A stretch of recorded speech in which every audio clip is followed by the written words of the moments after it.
Matt Jasa here. I'll be demonstrating glass on glass fittings today.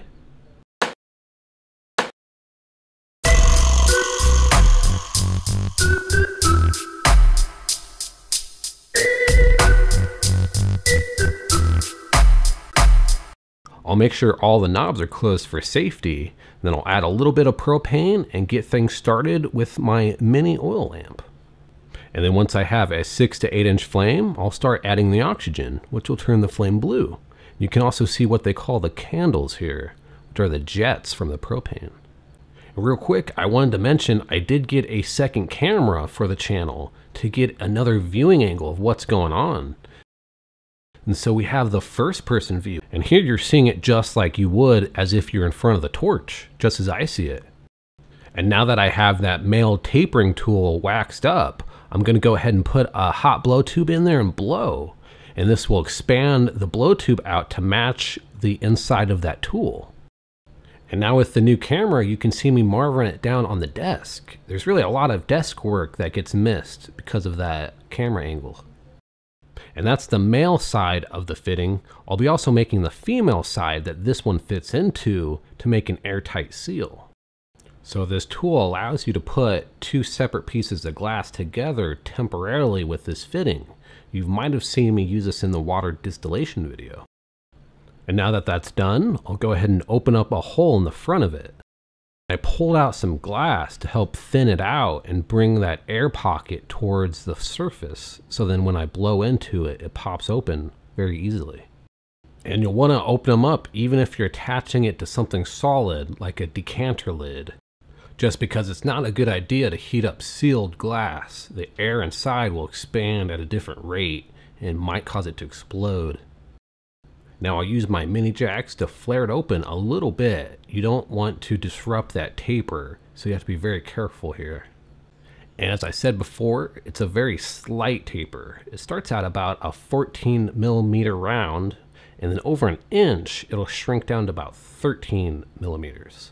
Now offhand, that might not be the exact measurement, but I know there is an industrial standard they use, which is important to make sure that everyone's glass fits together. Like for example, let's say you bought a perfume bottle that used these fittings for the lid and you end up dropping it and breaking it. So then you can contact me and say, hey Matt, I need a new lid. It was 14 millimeters. You know, I'll say, was it a male or female? And then I'll just make it up real quick, send it out to you, and it'll fit perfectly the first time. All right, so back to the project. To remove the blow tube, I went ahead and popped a little hole and removed it to keep it open there on the end. And before I popped that hole, you might have noticed I bent the tube around in like a 90-degree angle. And the reason I did that is because the tube is open on both sides, so I wasn't able to pressurize it. But by bending it like that, it forces more air against that outside wall. And now that that's done, it's time to work on the female side. As I hold the female part of the tool up to the blow tube, you'll notice it's a little bit too small. For the female fittings, it can be better to get a slightly larger tube and condense it down to fit the tool. But you might not have that larger tube, so I'm going to try to use a blow tube here and use the same diameter tube for both sections.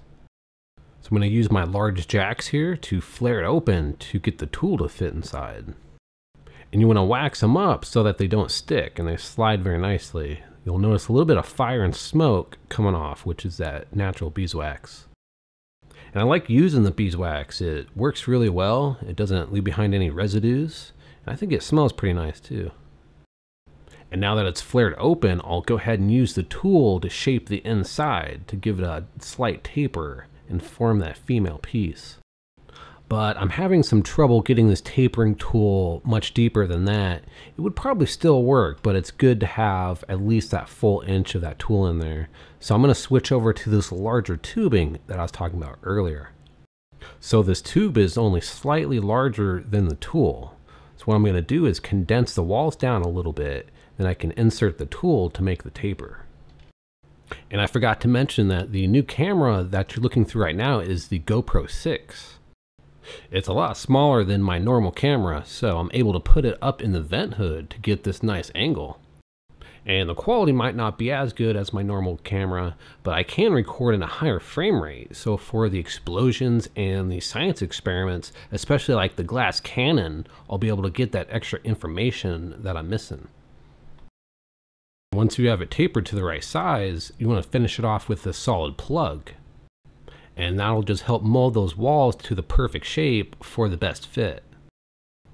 And if you don't use the plug, then it won't be airtight. And you'll notice I'm waxing it up quite a bit because it likes to stick.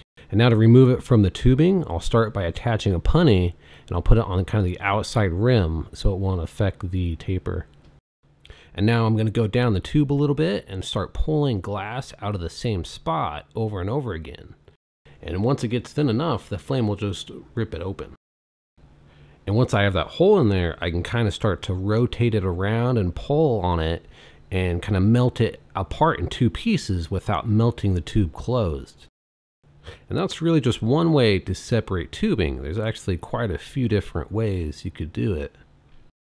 And of course, the last thing to do is to test if they fit, and it looks like they do. All right. Well, that's going to do it for this episode. Thank you for watching. My name's Matt Jasa, and remember, have a great day.